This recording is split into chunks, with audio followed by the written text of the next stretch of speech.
नमस्कार दोस्तों, स्वागत है आपका मेरे इस YouTube चैनल में। दोस्तों, आजकल ठंड बहुत ज़्यादा हो रही है। एक होती है ठंड और एक होती है जाड़ा। आजकल पड़ रहा है जाड़ा, तो आप लोग अपने घर में स्वेटर पहन के रहें, अच्छे से रहें, सावधानी बरतें। इस वीडियो में हम शुरुआत कर रहे हैं चैप्टर 4 के सेक्शन डी की। तो चलिए शुरू करते हैं। प्रॉब्लम ए है कि यूज़र से हमें एक ईयर इनपुट लेना है और उसके बाद हमें एक प्रोग्राम लिखना है यूजिंग लॉजिकल ऑपरेटर्स और ये बताना है कि ये लीप ईयर है या नहीं। लीप ईयर का प्रोग्राम हम पहले भी कर चुके हैं, अगर आप चाहें तो जाके उस प्रोग्राम को देख सकते हैं। इस प्रोग्राम में डिफरेंस ये है कि हमें इसमें लॉजिकल ऑपरेटर्स एंड और का यूज़ करना है। तो चलिए फटाफट देखते हैं इसकी प्रोग्रामिंग को। तो दोस्तों, इसका प्रोग्राम आपकी स्क्रीन पर है। सबसे पहले हम यूज़र से एक ईयर इनपुट लेंगे और उसको स्कैनफ का यूज़ करके ईयर नाम के वेरिएबल में स्टोर करवा लेंगे। ये नाम का वेरिएबल हमने यहाँ पे डिक्लेयर कर रखा है। उसके बाद जैसा कि हमने पहले प्रोग्राम में भी किया था, लीप ईयर की कंडीशन होती है कि अगर कोई ईयर 4 से डिविजिबल है और उसके साथ ही 100 से डिविजिबल नहीं है तो वो लीप ईयर है, या फिर वो ईयर अगर 400 से डिविजिबल है तो वो लीप ईयर है। तो डिविजिबल का मतलब है कि हम मॉडुलस ऑपरेटर यूज़ करेंगे और मॉडुलस ऑपरेटर हमें आपको पता है कि रिमाइंडर देता है। तो अगर रिमाइंडर हमारा 0 आ रहा है तो इसका मतलब कि वो फुली डिविजिबल है। तो अगर year modulus operator 4 equals 0 which means it is fully divisible by 4। Similarly if year is modulus operator 100 is not is equal to 0, this means it is not fully divisible by 0. So condition है, first condition है हमारी ये वाला bracket, जिसमें कि कहा गया है कि अगर वो ईयर 4 से डिविजिबल हो और 100 से डिविजिबल ना हो तो वो लीप ईयर है, या फिर इसलिए हमने ये और ऑपरेटर का यूज़ किया, या फिर वो ईयर अगर 400 से डिविजिबल है तो फिर वो लीप ईयर है। तो इसलिए यहाँ पे हमने इन दो कंडीशंस के बीच में इस और ऑपरेटर का यूज़ किया और ये पहली कंडीशन को बनाने के लिए हमने इस एंड ऑपरेटर का यूज़ किया। तो चलिए इसको फटाफट एक इनपुट दे के रन करते हैं। इनपुट मैंने दिया 0 और इसको एग्जीक्यूट करते हैं और देखते हैं इसका आउटपुट। तो हमें कह रहा है this is a leap year and now will check 2003, then we should get this is not a leap year. तो चलिए बढ़ते हैं अपनी नेक्स्ट प्रॉब्लम पे, सेक्शन डी की प्रॉब्लम बी।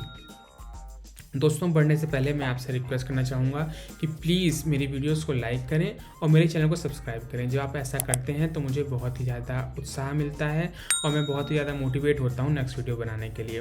दोस्तों, मेरा टारगेट है 1000 सब्सक्राइबर का इन नेक्स्ट 1 मंथ। प्लीज़ इसे पूरा करवाएँ, धन्यवाद। चलिए शुरू करते हैं नेक्स्ट प्रॉब्लम। ये प्रॉब्लम बहुत ही इंटरेस्टिंग है। देखिए, इसमें हमें क्या है, यूज़र से एक कैरेक्टर इनपुट लेना है और वो कैरेक्टर जब भी यूज़र डालेगा हमें बताना है कि यूज़र ने क्या वो कैपिटल लेटर डाला है या स्मॉल लेटर डाला है या फिर एक डिजिट डाली है या फिर कोई स्पेशल सिंबल डाला है। स्पेशल सिंबल आप जानते हैं, जैसे कि एंड सिंबल और ऐड सिंबल, ये सारे स्पेशल सिंबल होते हैं। तो इसके लिए अब हम पहचाने कैसे कि यूज़र ने कौन सा कैरेक्टर दिया है। तो आपको पता ही है, कंप्यूटर साइंस में आप लोगों ने पढ़ा होगा कि जब भी हम कोई कैरेक्टर को सेव करते हैं तो उसकी ASCII वैल्यू से सेव करते हैं। तो अगर उस जो भी कीबोर्ड में की होती है, हर एक की को एक ASCII वैल्यू असाइन की जाती है। तो अगर उस की ASCII वैल्यू 65 से 90 के बीच में है तो वो कैपिटल अल्फ़ाबेट है।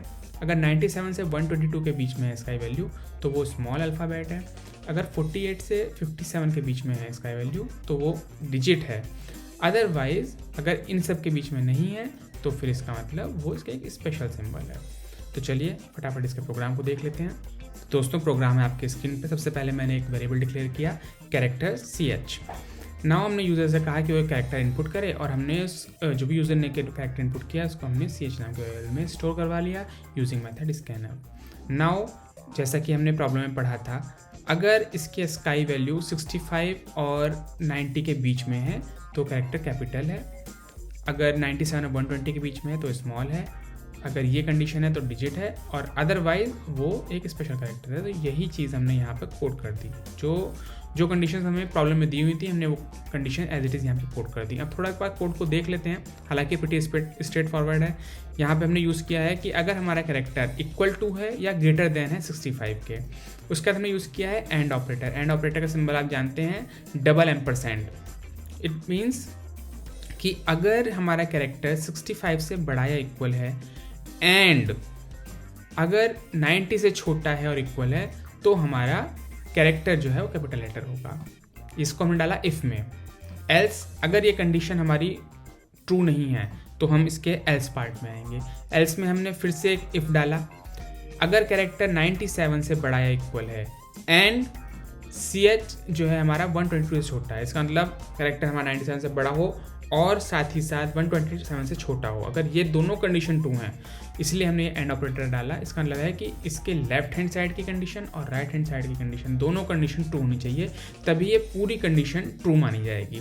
तो अगर ये पूरी कंडीशन ट्रू है हमारी तो हम इसको प्रिंट करवा देंगे कि it is a small letter.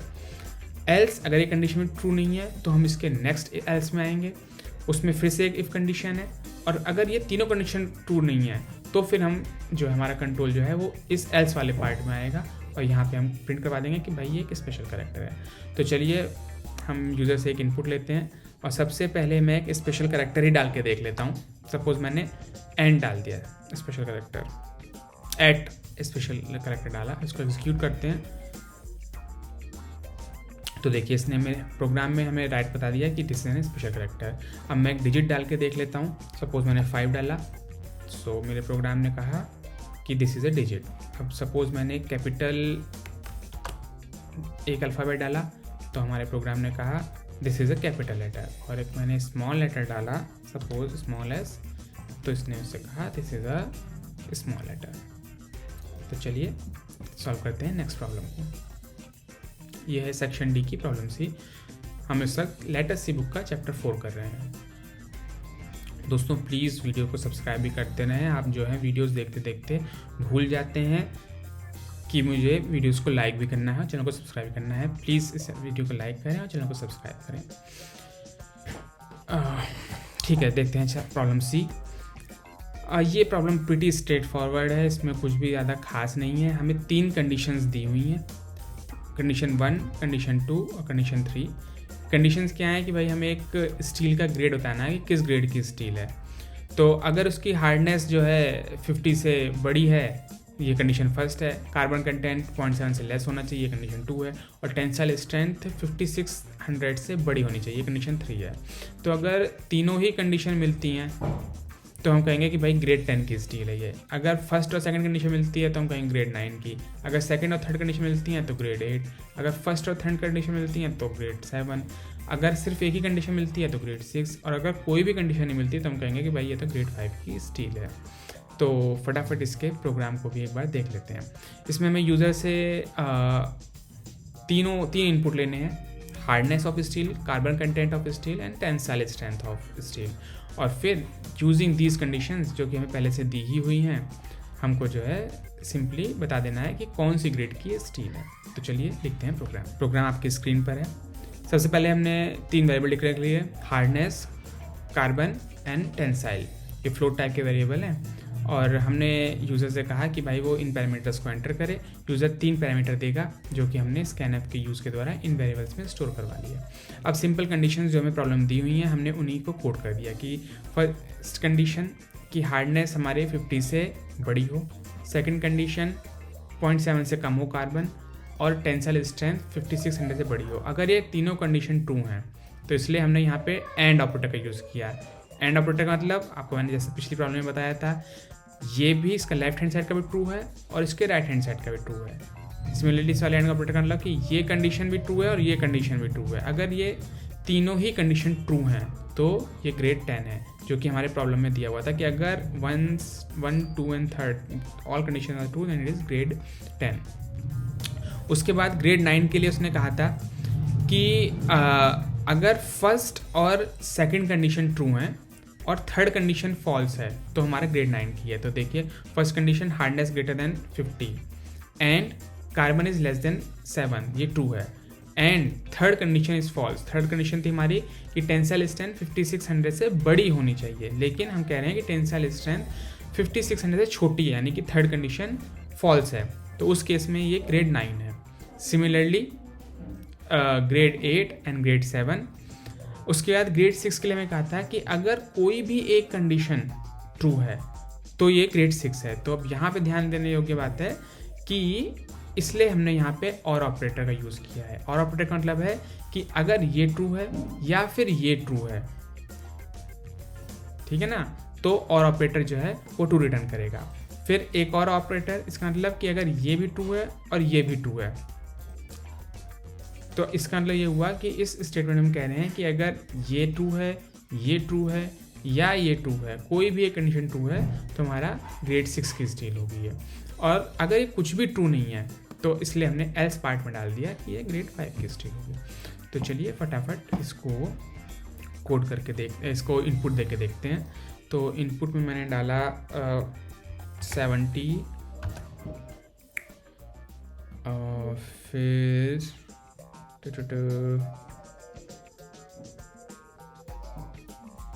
0.7 से कम, 0.6 एंड 5700। उसको एग्जीक्यूट किया हमने, तो यहाँ बता रहा है ग्रेड 10 जो कि ट्रू है। चलिए मूव करते हैं नेक्स्ट प्रॉब्लम पे। ठीक है, ये प्रॉब्लम इंटरेस्टिंग है। इसमें क्या है कि हमें एक ट्रायंगल की तीनों साइड्स दी हुई हैं और हमें बताना है कि ये वैलिड ट्रायंगल है या नहीं है, मतलब कि इन तीनों साइड से एक ट्रायंगल बन भी सकता है या नहीं। तो इसकी कंडीशन ये होती है कि भाई जो भी हमारी ग्रेटर साइड्स है, जो भी एक हमारी ग्रेटेस्ट साइड है, बाकी दोनों साइड्स का सम उस ग्रेटेस्ट साइड से बड़ा होना चाहिए। तो सपोज हमारा एक ट्रायंगल है जिसकी साइड्स हैं 3, 4 एंड 5। तो जो ग्रेटेस्ट साइड है वो है 5, तो जो हमारी बाकी दो साइड्स हैं यानी कि 3 और 4, उनका सम 5 से बड़ा होना चाहिए। चलिए इसको एक बार देख ही लेते हैं। यहाँ पर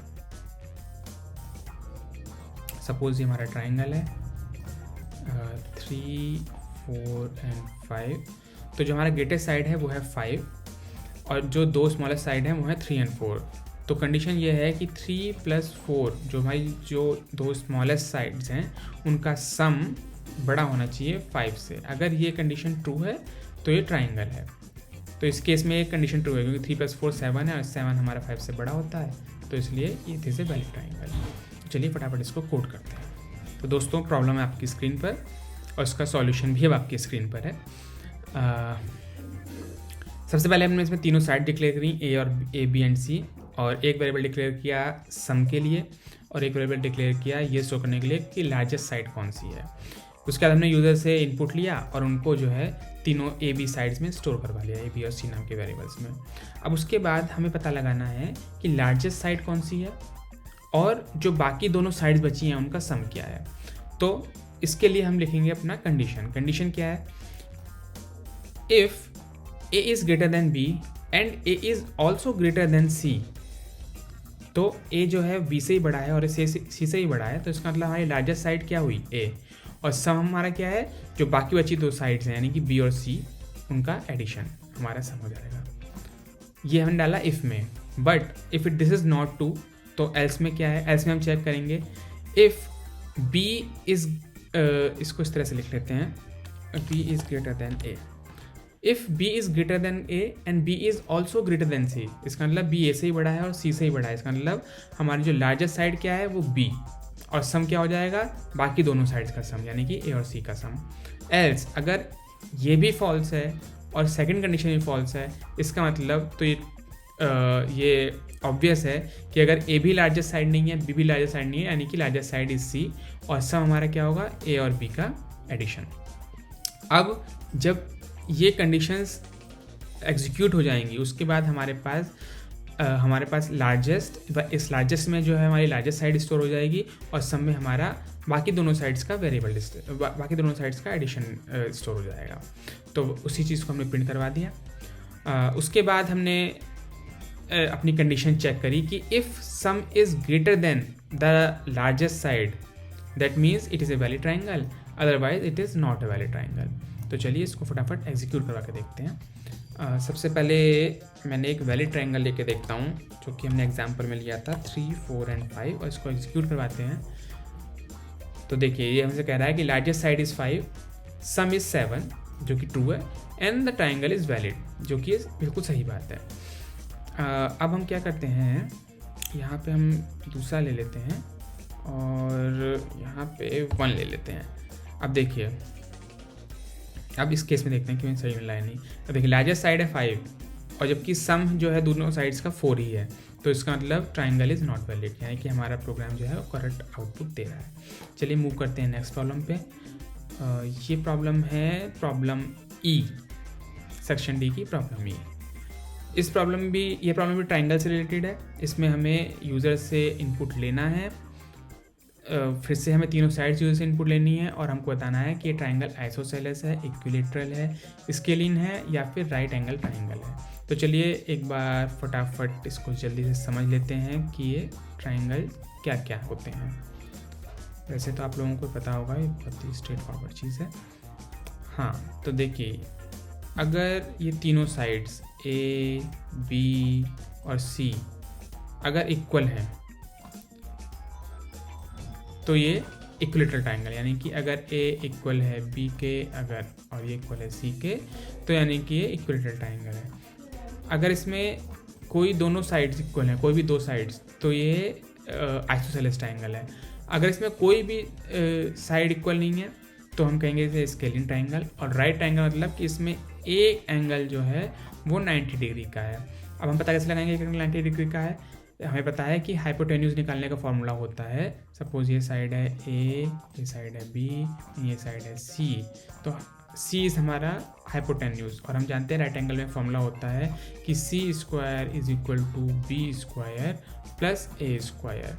तो अगर हमारे पास एक तीनों साइड दे रखी हैं और उसमें हमारा ये वाला फॉर्मूला लग जाता है, तो इसका मतलब कि वो एक इक्विलेटरल ट्राइंगल है। चलिए फटाफट इसका कोड देखते हैं। तो दोस्तों इसका कोड है आपकी स्क्रीन पर। पिछले ही प्रॉब्लम की तरह हमने इसमें फिर से ए और बी और सी 3 वेरिएबल डिक्लेयर किए, जिसमें कि हम यूज़र से इनपुट लेकर तीनों साइड स्टोर करवा लेंगे। उसके बाद अब हम देखेंगे कि अगर ए बी के इक्वल है, बी सी के इक्वल है एंड सी ए के इक्वल है, यानी कि तीनों साइड्स इक्वल हैं, तो ये ट्राइंगल इक्विलेटरल है। अदरवाइज हम चेक करेंगे कि अगर ए और बी इक्वल हैं एंड बी सी के इक्वल नहीं है, या फिर इसलिए या फिर के लिए हमने लगाया और ऑपरेटर, या तो ये कंडीशन हो कि A is equal to B and B not is equal to C, या फिर और ये कंडीशन हो कि बी सी के इक्वल है और ए सी के इक्वल नहीं है, या फिर तो यानी कि एक और ऑपरेटर सी ए के इक्वल है एंड ए बी के इक्वल नहीं है। तो अगर ये कंडीशन ट्रू है या सेकंड कंडीशन ये वाली ट्रू है या ये वाली कंडीशन ट्रू है, इन तीनों में से कोई भी एक कंडीशन ट्रू है तो ये हमारा आइसोसेलेस ट्राइंगल है। अदरवाइज अगर ये कंडीशन ट्रू नहीं हुई तो हम नेक्स्ट कंडीशन पे आएंगे। उसमें हम कहेंगे कि अगर ए बी के इक्वल नहीं है एंड ऑपरेटर मतलब ये भी ट्रू हो और ये सारा भी ट्रू हो, तो अगर ए बी के इक्वल नहीं है एंड बी सी के इक्वल नहीं है एंड सी ए के इक्वल नहीं है, यानी कि कोई भी साइड इक्वल नहीं है, तो हम कहेंगे कि this is a scalene triangle. Otherwise जैसा कि हमने अभी आपको एग्जाम्पल में डिस्कस किया था, ए स्क्वायर अगर इक्वल है बी स्क्वायर प्लस सी स्क्वायर के, या फिर इसलिए हमने और ऑपरेटर लगाया, बी स्क्वायर इक्वल टू है ए स्क्वायर प्लस सी स्क्वायर के, या फिर सी स्क्वायर इक्वल टू है ए स्क्वायर प्लस बी स्क्वायर के। अगर इन तीनों में से कोई भी एक कंडीशन ट्रू है तो हमारा ये जो है राइट ट्राइंगल हो जाएगा। चलिए मूव करते हैं नेक्स्ट प्रॉब्लम पे, पर इससे पहले इसको एग्जीक्यूट करवा के देख लेते हैं। तो सपोज हमने इनपुट दिया 3, 3 and 3 and let us execute it. We know that it is an equilateral triangle, so we are getting the right output. अब हम कहेंगे 3, 3 and 5, this means that this is an isosceles triangle and we are getting the right output. And if we input this, then this is a scalene triangle. So we are getting the and this is also okay, both the condition, it is a scalene triangle and it is also a right angle triangle. So ये हमारा programme बिल्कुल सही execute कर रहा है, बहुत ही बढ़िया। चलिए मूव करते हैं नेक्स्ट प्रॉब्लम पे। ये प्रॉब्लम भी बहुत ही स्ट्रेट फॉरवर्ड है, इसमें जस्ट हमें कंडीशंस लिखनी है, हम फटाफट इसको देख लेते हैं। इसमें कुछ भी नहीं है, यूज़र से हमें सिंपली उसका वेट पूछना है बॉक्सर का, और अगर वो वेट 115 से कम है तो हम कह देंगे कि भाई यूज़र बॉक्सर की क्लास ये है। अगर वेट इसके बीच में है तो हम कह देंगे कि ये है क्लास। अगर इन वैल्यूज़ के बीच में है तो हम कह देंगे फेदर लाइट है। अगर इन वैल्यूज़ के बीच में है तो हम कह देंगे मिडल वेट है। और अगर 190 से भी ज़्यादा है वेट तो हम कह देंगे वो हैवी वेट है। बहुत ही स्ट्रेट फॉरवर्ड प्रोग्राम है, इसको फटाफट जल्दी से देख लेते हैं। दोस्तों इसका प्रोग्राम आपके स्क्रीन पर है, बहुत ही स्ट्रेट फॉरवर्ड प्रॉब्लम है। एक हमने इंटीजर डिक्लेयर किया वेट नाम का और उसमें यूज़र से इनपुट ले लिया। अगर वो वेट 115 से कम है तो हमने कह दिया फ्लाइट वेट है। अगर वो 115 से बड़ा है या इक्वल है एंड 121 से छोटा है या इक्वल है तो हमने कह दिया वो ये बेंटम वेट है। अदरवाइज़ अगर वो 122 से भी बड़ा है या इक्वल है एंड वेट उसका 153 से कम है इक्वल है तो हमने कह दिया फेदर लाइट। और अगर ये कंडीशन ट्रू होती है तो हमने कहते हैं मिडिल वेट, अदरवाइज़ वो हैवी वेट है। तो फटाफट इसको एग्जीक्यूट करके देख लेते हैं। मैंने दे दिया 200, तो ये हमारा हैवी वेट होना चाहिए और यही हैवी वेट हमें बता रहा है। चलिए मूव करते हैं नेक्स्ट प्रॉब्लम पे। सिंपली हमें यूज़र से 3 इनपुट लेने हैं R, G और B। आप मुझको कमेंट में मुझे बताइएगा, अगर आप चाहेंगे तो मैं इसको और भी एक्सप्लेन करके बता सकता हूँ, वरना ये प्रॉब्लम बहुत ही स्ट्रेट फॉरवर्ड है। सिंपली हमें इन कंडीशंस को ही कोड कर देना है जो जिस प्रॉब्लम में कंडीशन दी हुई है। तो हमें R, G और B यूज़र से इनपुट लेना है और उसके बाद C, M, Y और K हमें निकाल लेना है। तो C, M, Y और K का फॉर्मूला क्या, वाइट इस तरह से निकालते हैं। एक बार हमने वाइट निकाल लिया तो उसके बाद C यानी कि सियान कलर निकालने का फॉर्मूला ये है, मैजेंटा निकालने का फॉर्मूला ये है, येलो निकालने का फॉर्मूला ये है और ब्लैक निकालने का फॉर्मूला है 1 माइनस वाइट। तो सबसे पहले हम क्या करेंगे, यूज़र से R, G और B लेंगे और फिर उसमें से उस R, G और B को 255 से डिवाइड कर देंगे और उसमें जो भी मैक्स वैल्यू होगी इन तीनों में वही हमारा वाइट कलर हो जाएगा। एक बार हमारे पास वाइट कलर आ गया तो सिंपली हमें जो है इस फॉर्मूले का यूज़ कर लेना है। वाइट में से रेड बाई 225 माइनस करके डिवाइड कर देना है वाइट से, तो हमारे पास सियान कलर आ जाएगा। Similarly magenta, yellow and black. तो फटाफट इस प्रॉब्लम को भी देख लेते हैं। तो दोस्तों इसका कोड आपकी स्क्रीन पर है।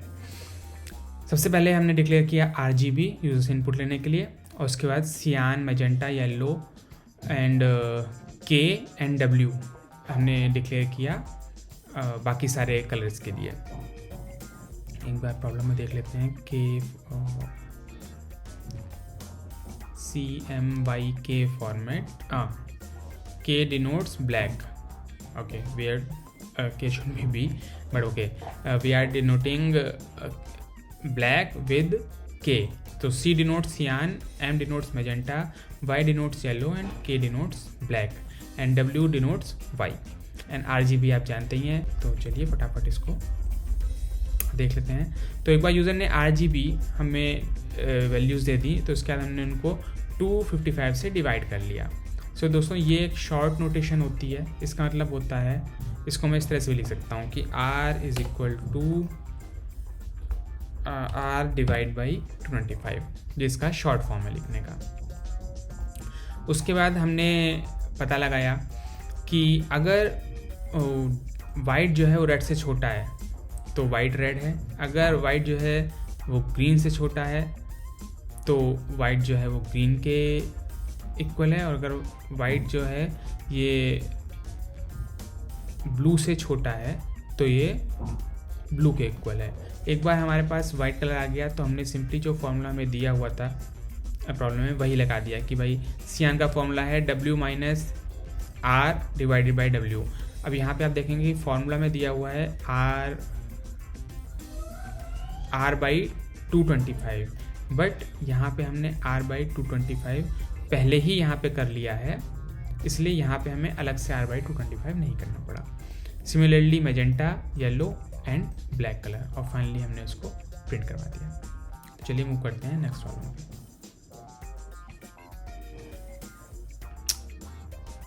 ये प्रॉब्लम बहुत बड़ी है और इसमें बहुत ही बोरिंग प्रॉब्लम है, इसमें है कुछ भी नहीं। फटाफट इसको देख लेते हैं। यूज़र से हमें एक मंथ लेना है और उससे डेट लेनी है और उसके बाद हमें बताना है कि भाई अगर वो डेट ऑफ बर्थ इसके इन वैल्यूज़ के बीच में आती है तो वो कैप्रिकॉर्न है। बेसिकली उसका सन साइन बता देना है हमें।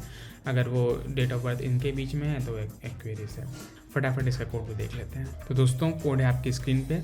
हमने 2 वेरिएबल डिक्लेयर किए, डेट और मंथ, और यूजर से इनपुट ले लिया है डेट और मंथ। अब हमें बस उसका सन साइन बताना है। तो कंडीशंस पहले से दी हुई हैं कि अगर मंथ हमारा 12 है और डेट हमारी 22 से बड़ी या इक्वल है, या फिर मंथ हमारा 1 है और डेट हमारी 19 या उससे छोटी है, तो ये होगा कैप्रिकॉर्न। यही चीज़ आप जो है इसकी प्रॉब्लम स्टेटमेंट में जाके देख सकते हैं कि अगर 22 दिसंबर से 19 जनवरी के बीच में है तो यानी कि वो कैप्रिकॉर्न है। तो इसी चीज़ को हमने कोड कर दिया कि मंथ है 12 यानी कि दिसंबर, और डेट 22 से बड़ी है और इक्वल है, और या फिर मंथ है जनवरी और डेट 19 के बीच यानी कि 19 जनवरी। तो 22 दिसंबर और 19 जनवरी के बीच में अगर डेट है तो वो कैप्रिकॉर्न है। सिमिलरली सारे सन साइंस के लिए हमने लिख दिया और इसको फटाफट हमने एग्जीक्यूट भी करवा के देख लिया। हमने डाली है डेट 20 सितंबर यानी कि 20 इज़ द डेट एंड 09 यानी सितंबर इज़ द मंथ। तो इसने बताया कि your zodiac is Virgo, which is correct. तो चलिए मूव करते हैं नेक्स्ट प्रॉब्लम पे। ये हमारी इस सेक्शन की लास्ट प्रॉब्लम है। इसमें हमें BMI इंडेक्स कैलकुलेट करना है और फिर बताना है कि किस BMI कैटेगरी में आता है। ये प्रॉब्लम ऊपर वाली प्रॉब्लम्स की तरह ही है। हमें सारी कंडीशन दे रखी हैं कि अगर BMI हमारा 15 से छोटा है तो हम कह देंगे कि स्टार्वेशन है। अगर BMI की वैल्यू इस वैल्यू के बीच में है तो हम कह देंगे कि एनोरेक्सिक है। अब बस यहाँ पे बात आती है कि BMI कैलकुलेट कैसे करेंगे।